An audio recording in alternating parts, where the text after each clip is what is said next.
Hi, everyone, and thank you all for joining. We are very excited to have you here with us today to learn a little bit about our Oxford Academia programs. My name is Becca Shumlin. I am the co-director of Putney Student Travel, along with my sister, Olivia Shumlin. Together, Olivia and I proudly represent the third generation of family leadership here at Putney, which was founded by our grandparents, George and Katie Shumlin, back in 1951. Over the course of the next half hour or so, we will be discussing our Oxford Academia programs, which we offer in Oxford, Paris, and at Yale University. We are recording this today, and we will be sending it around in the coming days, so you can share it with anyone who wasn't able to make it today. And then throughout the webinar and in a Q&A session at the end, we will be answering any questions that you may have. So please feel free to put any questions in the Q&A box at the bottom of the screen. And you're also always welcome to give us a call here at our office anytime to learn more. And we highly encourage you to call us. I personally love speaking with families about Oxford. So please give me a call. I will also be in Oxford on the ground again this summer, and I really hope to meet you there. I will now introduce my colleague, dad, and former governor of Vermont, Peter Shumlin, who co-founded these programs. And he will start by sharing some of our history before turning it over to our esteemed collaborator, Professor James Basker, who's also joining us today. And I'll turn it over to Pete.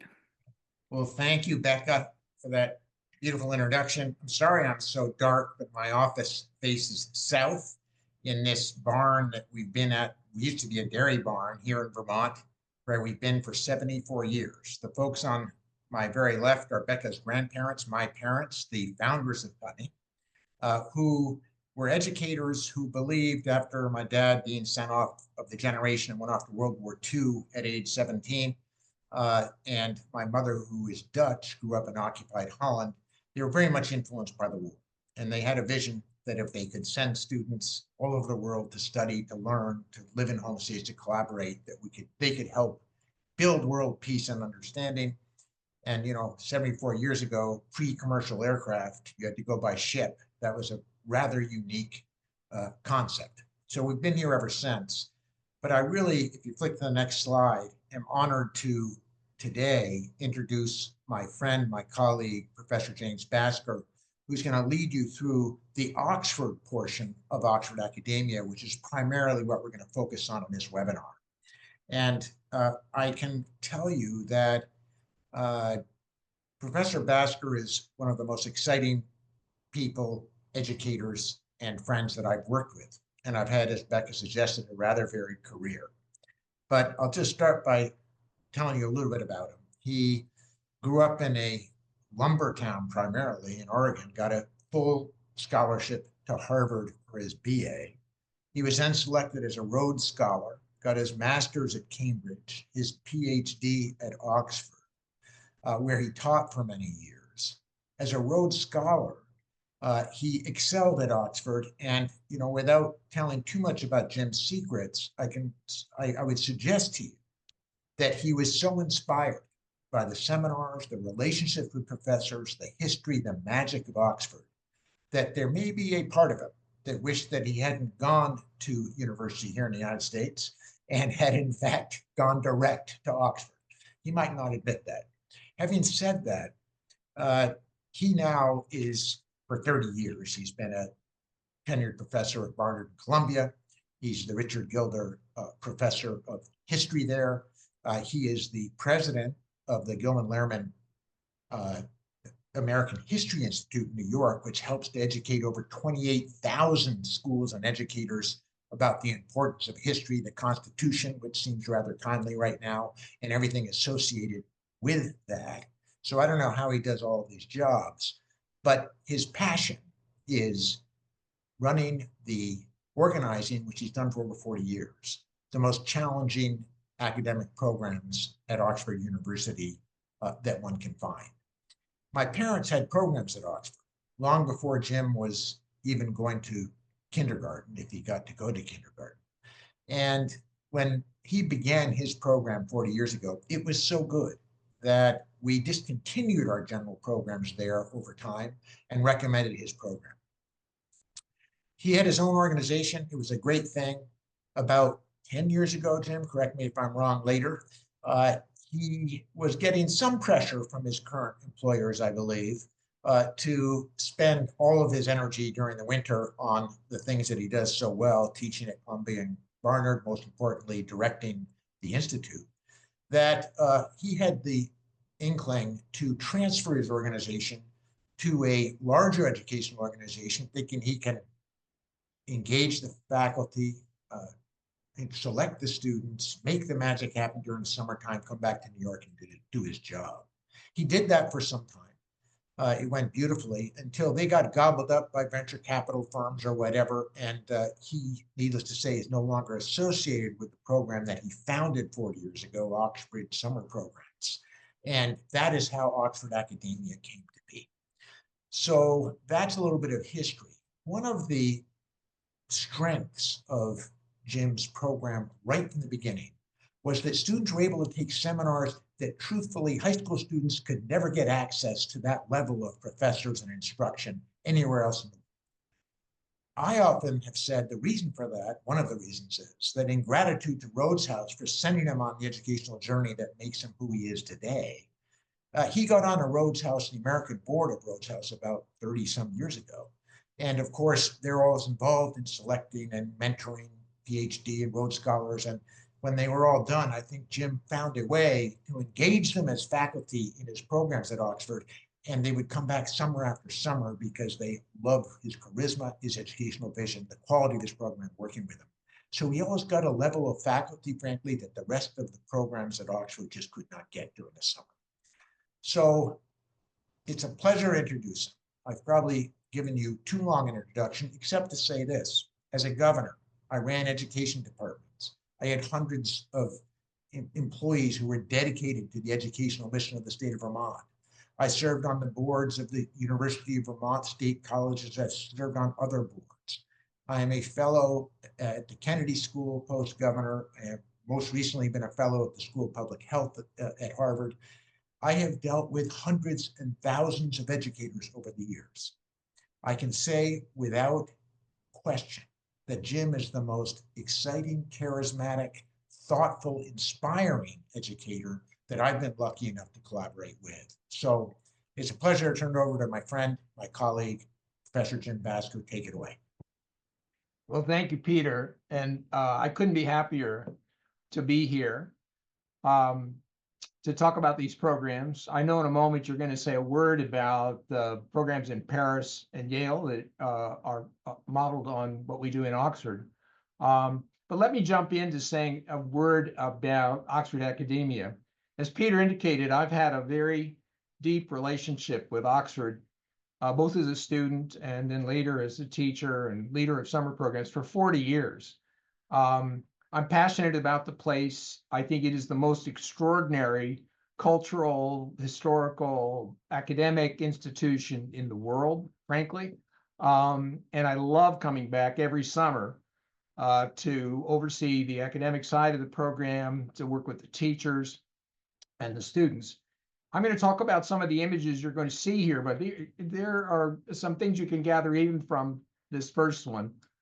You'll see one of our students from a past year. She's actually in a bookstore called Blackwell's, which is one of the largest academic bookstores in the world and forms its own kind of cultural experience in Oxford. And on the left is an image of the Radcliffe Camera, which is part of the library system. We'll see more on the right columns at the front of the Clarendon building. But if we move to the next slide, we'll be able to talk a little bit more about life in Oxford. The first thing to understand is that Oxford is not one college in a sense. It is actually 38 separate colleges that make up the university collectively.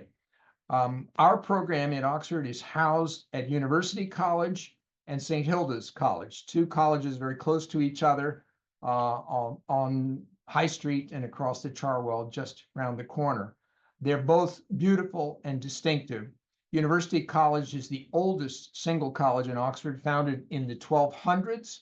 and bears all of the cultural and historic hallmarks of that history.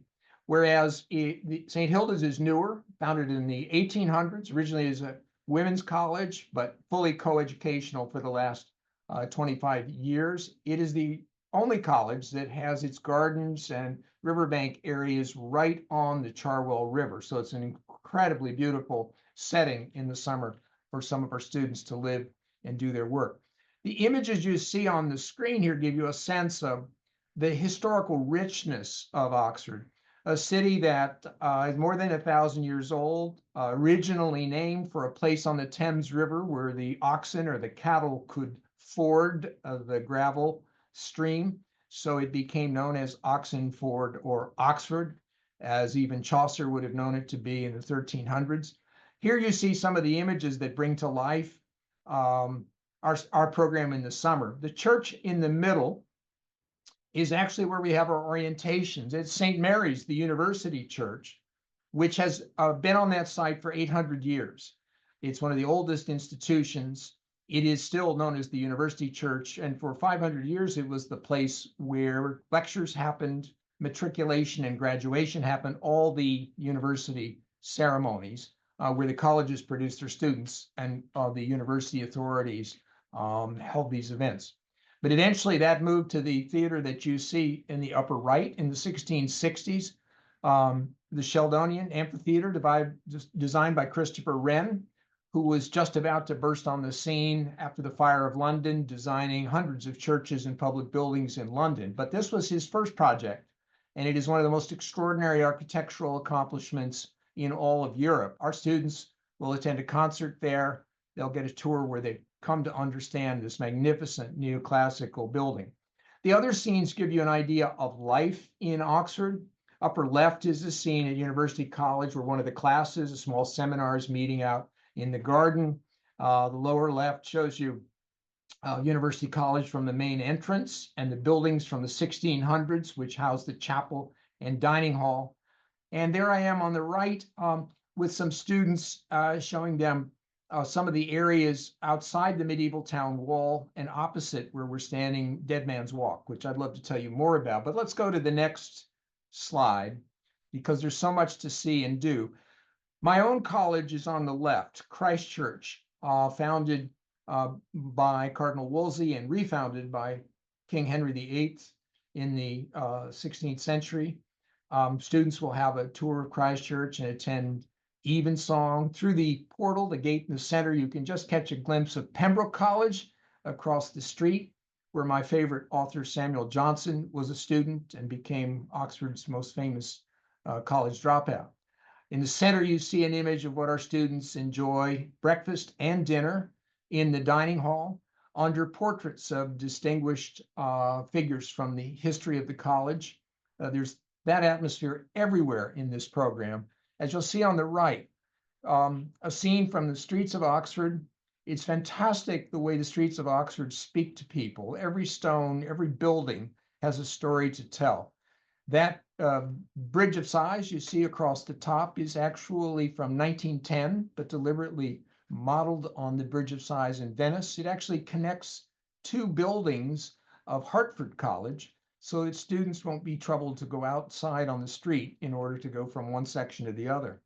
Through the arch, you catch a glimpse of the Clarendon Building, which is today where seminars are held, and the Vice Chancellor of the university has her offices.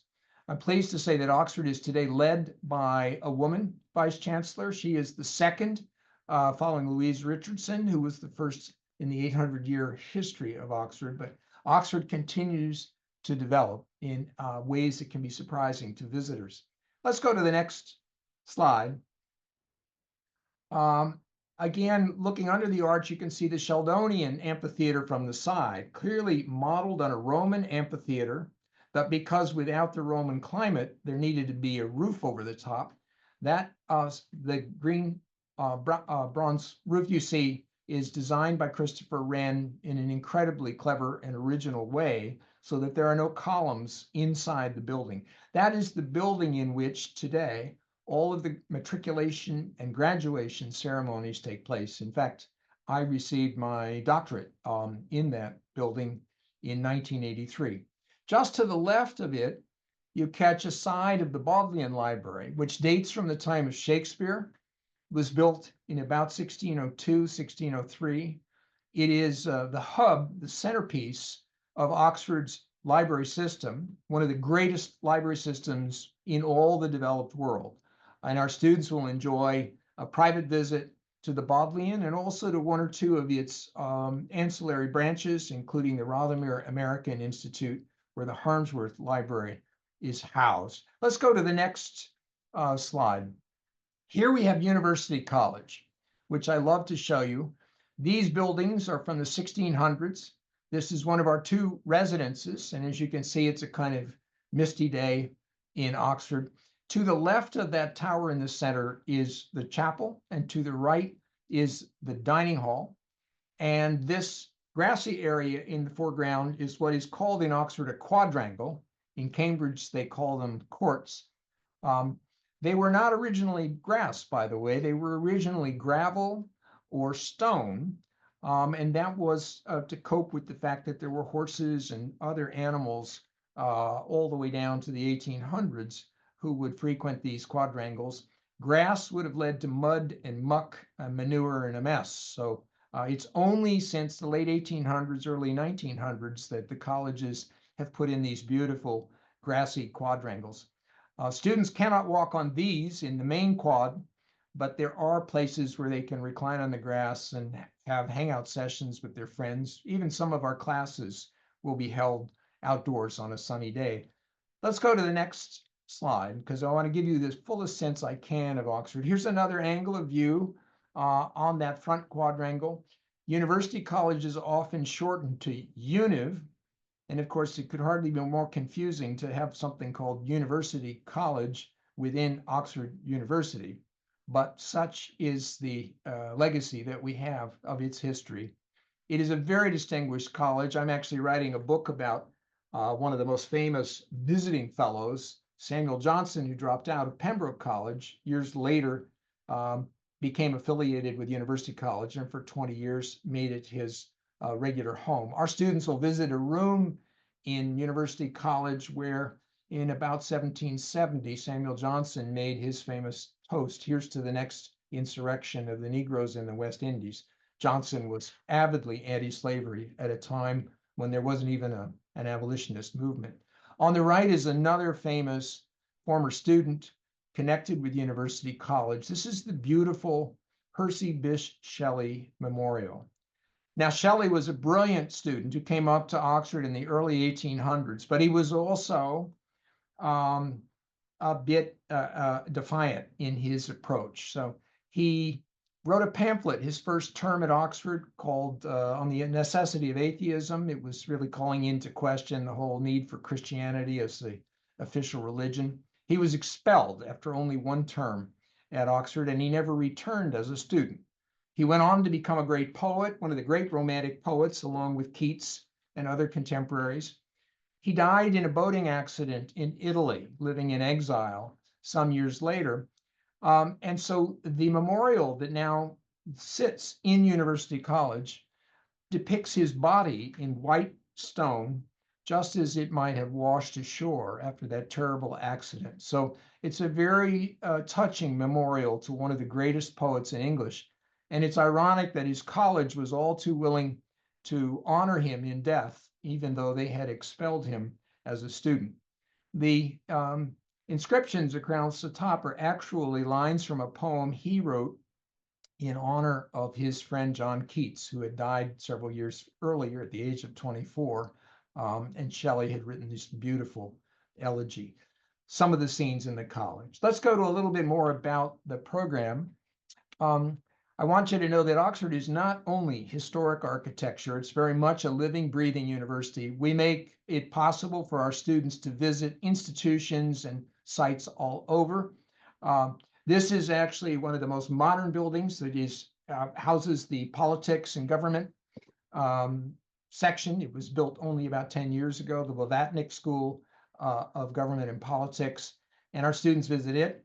They'll visit Rhodes House, which is the headquarters of the Rhodes Trust and serves all the Rhodes Scholars around the world. They will have visits to many of the most historic colleges in Oxford, such as Magdalen and Balliol and Christchurch, of course. And they'll get to live in a college and experience that university life for themselves. Let's jump to the next one. Here is an example of what Peter referenced at the beginning. This program is a very serious attempt to give students access to courses that they couldn't possibly do in high school, no matter how advanced the curriculum. So our goal has always been to bring together top scholars as the teachers, and then to make them accessible to students from all over the United States and increasingly countries across the world, to get out a new subject. So there's no sense of prerequisites. Students do not have to have a background in any of these subjects to enroll. It's important to know that students can choose any two of these seminars. One that they will do as what we call a major, and they'll be in it 3 hours a day, and they'll have some homework or projects to work on. And one we call a minor, which will only meet perhaps 3 afternoons a week, but it's a chance to sample another subject. So as you look at this list of courses, you'll see many of them, including the AI course or the War and World History and everything in between, as an attempt to offer courses that will be particularly meaningful in this great international university with all of its historic dimensions, especially because we can bring in crack faculty who have backgrounds from all over the world. But it gives students the freedom not only to sample subjects they've never had a chance to do before. Imagine doing oncology or doing engineering or any number of pre-med courses or sports business and media, things that just aren't in the normal high school curriculum. But the other aspect of their freedom is to combine any two classes that they're interested in. So one could major in art history and minor in pre-med, or one could major in drama and performance and minor in Jewish history in Europe. Absolutely any two courses that strike a student as interesting, that they'd like to be involved in, they can choose for their personal curriculum in this program. Let's jump to the next slide, where I can point to a couple of teachers and give you a sense of some of the folks who will be in the program. On the upper right, my colleague and friend Ashley Francis, who is a professor at Tulane Business School, who's come and done courses for us. I encourage you to look at our roster of faculty that will be listed on the website, and we can talk about any of them later, but we have a professor of medicine from St. Andrews University in Scotland who's been teaching in summer schools for me for 20 years, who does our pre-medicine class. We have distinguished Rhodes Scholars from all over the world teaching different courses in international relations or public speaking. But my goal in this whole program not only is to have these innovative courses which students can experience as seminars and learn all about, but to have at the front of the classroom, and here they are, faculty who are totally accomplished in their field, some of the leading, most brilliant people, but also passionate about what they teach. And here are just 4 of dozens of stars in our faculty. Michaela on the left, originally from Eastern Europe, has more degrees than you can possibly imagine. She's the most charismatic and energetic and original teacher. She's an expert in neuroscience and cognitive science, but also in aesthetics and architecture and design. And she does a course on architecture, design, and sustainability. You have to meet her to believe it. She's the most astonishingly creative person you can imagine. Pablo Wickham, a Rhodes Scholar from Jamaica, an incredibly accomplished man, doing a PhD in neuroscience at Oxford, but also a world champion debater and public speaker, who also helps to do activities for us. So he's doing a course in debate and public speaking, which brings the best out of students, whatever their background. Or Vicky Taylor, who's a British postdoctoral student who has worked in the civil service on refugee programs for the British government, come back to Oxford as an academic. She's teaching a course in criminology and justice. Or my old friend Craig Masback, who was actually with me at Oxford as a student, brilliant graduate of Princeton University, went on to Yale Law School. What I love about Craig, though, he's also one of the great athletes of our generation. He was the second runner after Roger Bannister to break the 4-minute barrier on the Oxford track. Craig went on to a great career as a television commentator, leader of the U.S. Track and Field Organization, and then even later as a global vice president of marketing for Nike.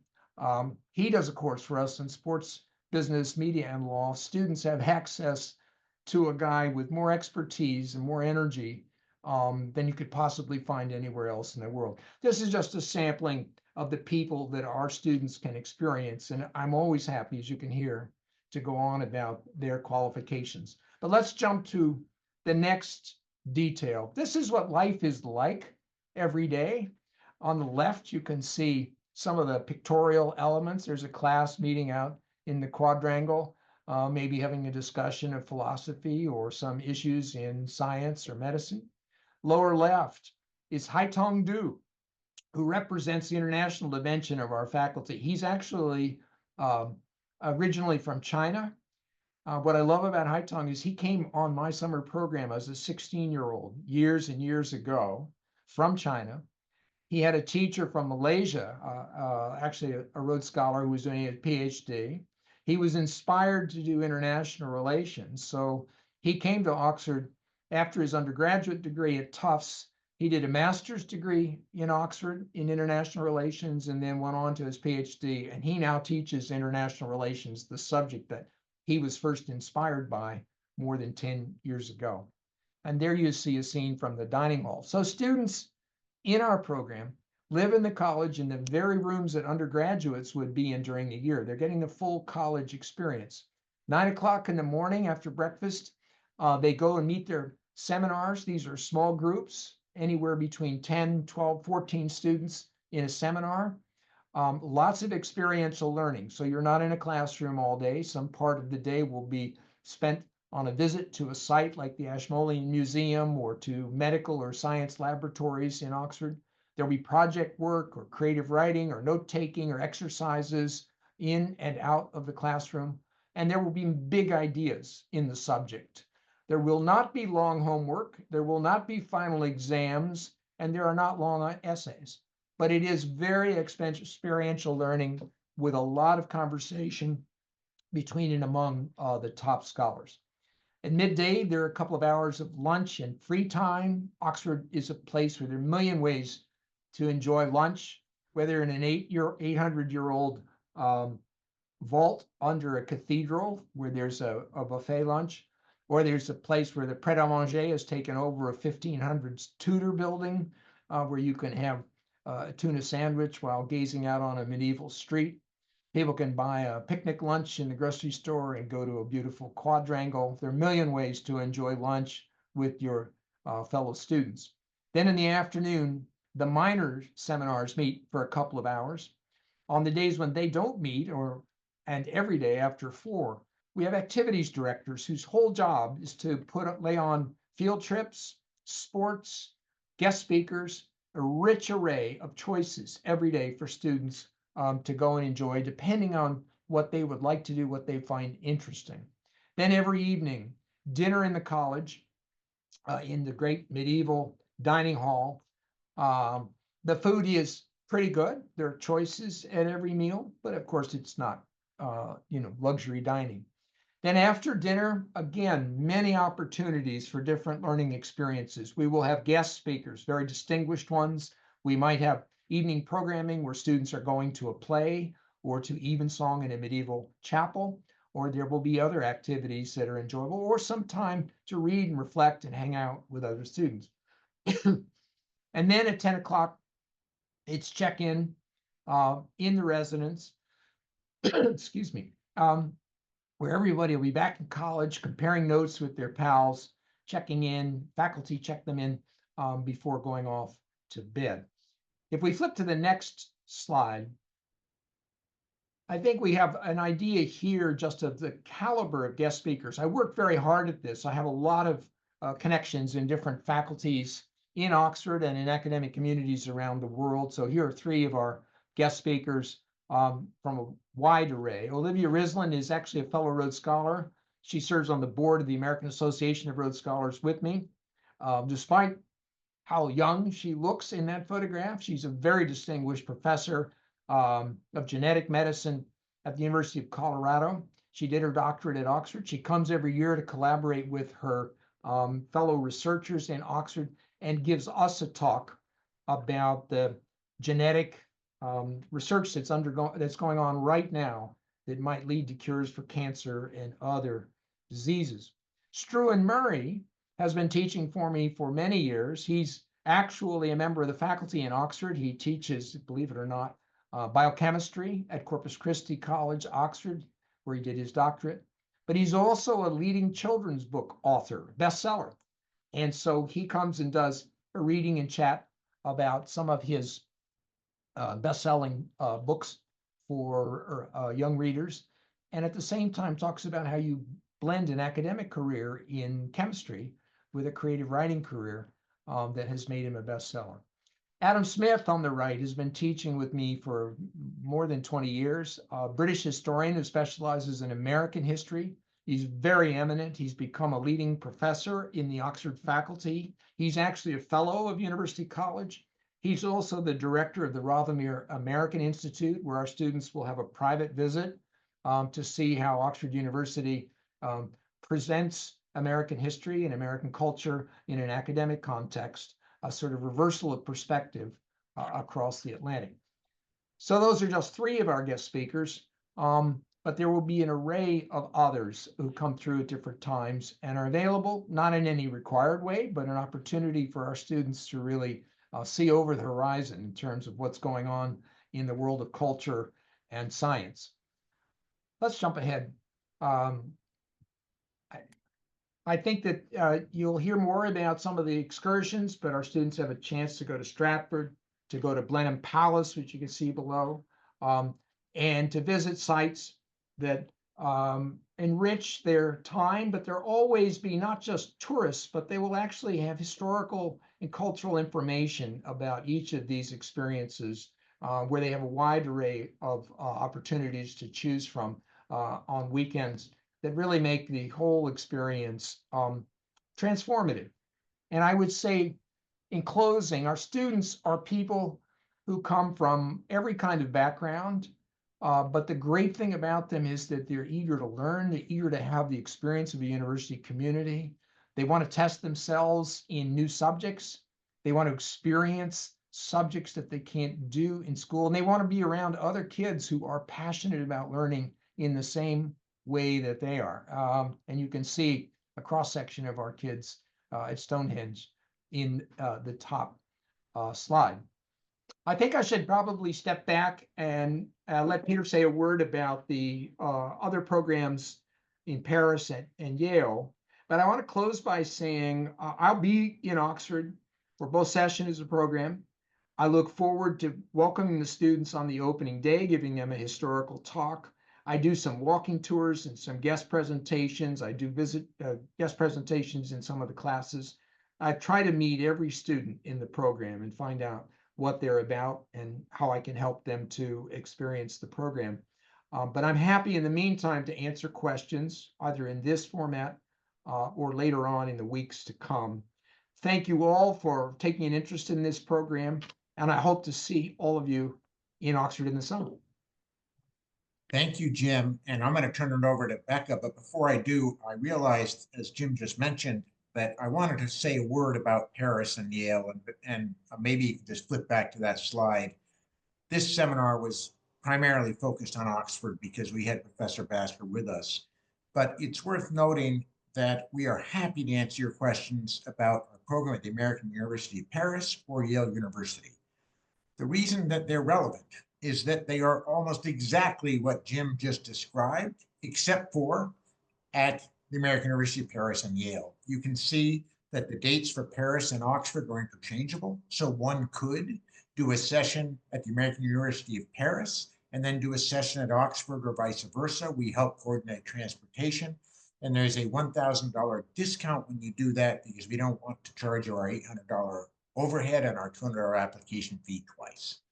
I should also point out that At Yale, and remember, Yale's campus, for those that of you that know it, is modeled on the architecture at Oxford. In my view, like most copies, it isn't as good as the original, and I think Jim would agree with that.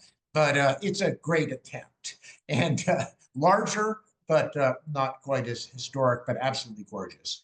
The seminars, the design is exactly as Professor Basker just described. So obviously, the course offerings are a little different. When you get into the course offerings, you'll see that the American University of Paris, we're using Paris as our classroom. So great emphasis on art history, the arts, French language, cuisine, lots of topics that really use Paris as our center. At Yale, the topics are often, seminars are often very much geared towards the strengths of Yale and what they do best. So call us anytime to understand Yale, Paris better.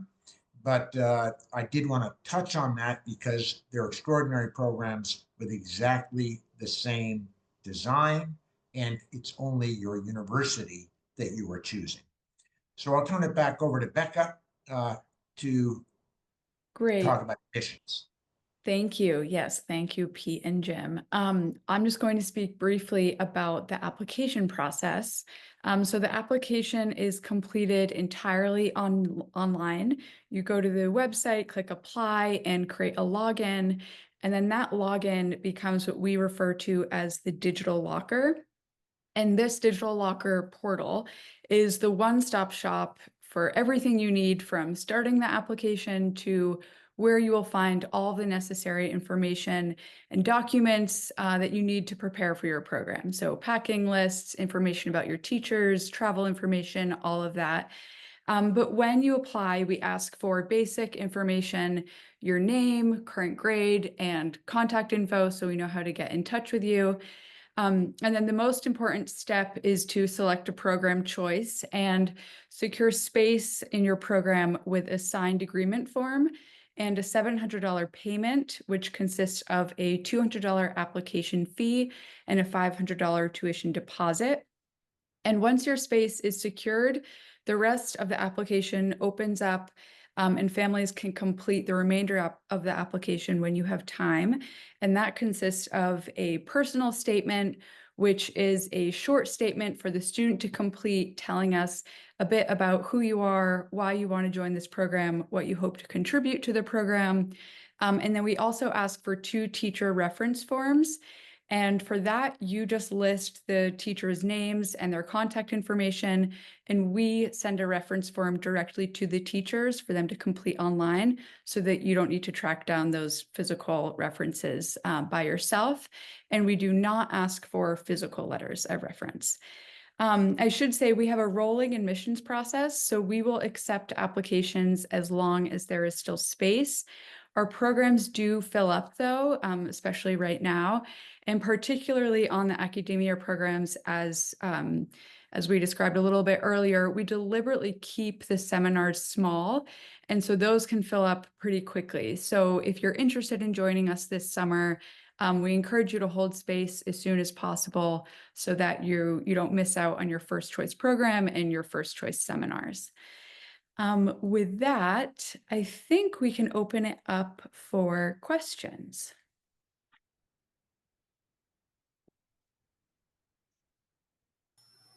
Great. All right. If anyone who is attending has any questions, feel free to drop them in the Q&A. But let's start with a little group dynamic and will a student make friends quickly if they attend on their own? And do most students attend on their own or attend with friends? And how does that work? Jim, I'm happy you to want speak take to that. Yes, because I'm there and I actually live in a room in the dormitories near the students. So I see them morning, noon, and night. It's amazing. So I'll just say that, I mean, the students are phenomenal in terms of the spirit they bring to it. But the most impressive single demographic fact about the students in our program, and it was true last summer again, almost 70% of the students are the only one from their school back home. Oh, wow. And what does that tell you? It tells you these are kids who are independent minded, They have the courage to go somewhere where they may not know anybody on arrival day. I mean, some of them come with their best friends, some of them come, with a group, but most of them don't know a single person when they arrive. And within 48 hours, they've met, what you might even call soulmates, people from many different backgrounds, but who have the same openness, the same eagerness to learn, the same joy in these new experiences. The kids are socializing together from the minute they arrive. They're on the plane together, on the bus. They have meals together. They're in seminars. So they're actually in small groups, the major and the minor. They'll be in two different social groups in those subjects. But as I say, the kids are completely immersed within 48 hours, and they are incredibly sociable and welcoming.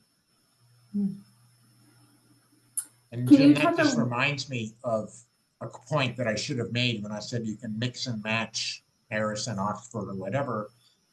Parents often say, and students, I really want to do 4 weeks at Oxford. Many students do. They choose 2 majors and 2 minors. There's a discount of $1,000 when you do that also. You can do a month at Yale or a month in Paris.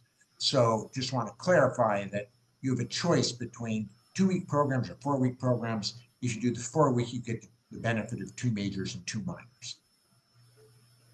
And I want to say that for anybody who thinks that you've done Oxford or Paris or Yale in a couple of weeks, I've been coming back to Oxford every summer for 40 years, and I find it inexhaustible.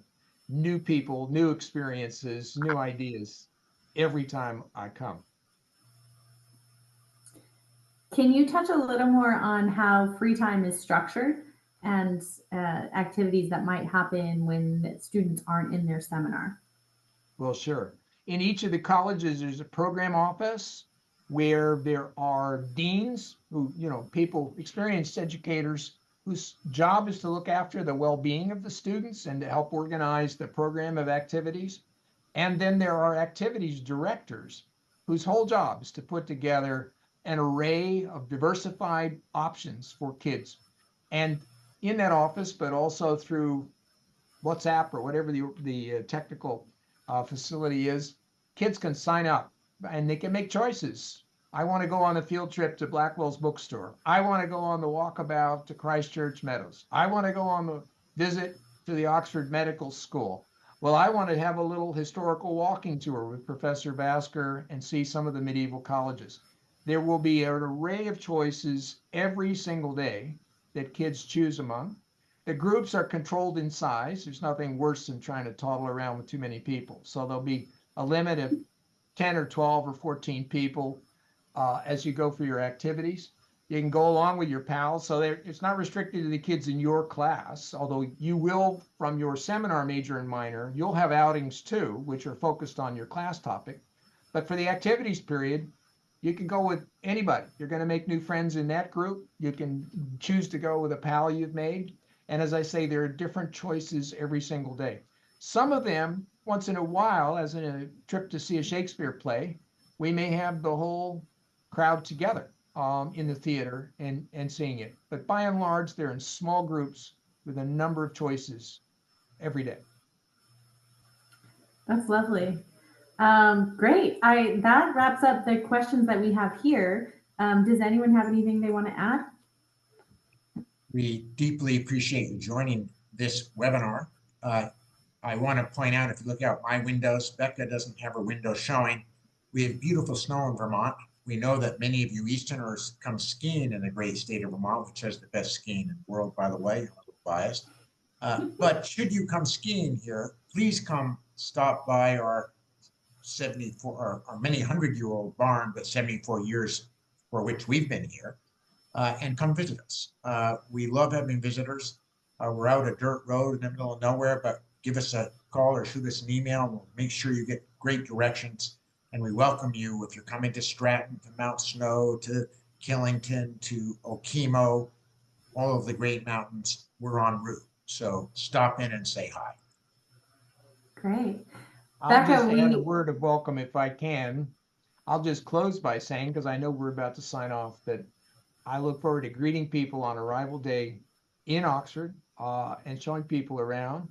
but I'm also happy to talk with a family, with parents, or an individual student in the meantime with any questions. So reach out to the Putney office in Vermont. They'll put you in touch with me, and we can have a conversation about anything on your mind that has to do with this program. And I'll see you in the summer. Great. I've heard that Jim also offers parent tours on arrival day. So take him up on that. Becca. I was gonna just say, parents, if you're going to be in Oxford, let us know, either beginning or end. If you can get a walk with Jim Basker in Oxford, it will be one of the memorable experiences of your life. Well, that's because of Oxford. Oxford is a magic, unforgettable place. And I love showing people around because it's just, it's endless. A lot of joy there. And Becca There's will also- also be at Oxford. I will, yes, I Yeah. will. I will be there to greet families. I cannot promise quite the incredible walking tour that Jim can, but I will be there to say hello and greet everyone and meet all the students. And you've been there several summers now, so I bet you know your way around. You I can show have. them. It just gets better and better every time. Yeah. Like Jim said, it's a bit of an addiction. Yeah. All right. Well, thank you everyone for joining us, and we'll be sure to send this out as a recording for you to share and watch in the future. All right. Have a great day. Thank you all. Thank you. Bye.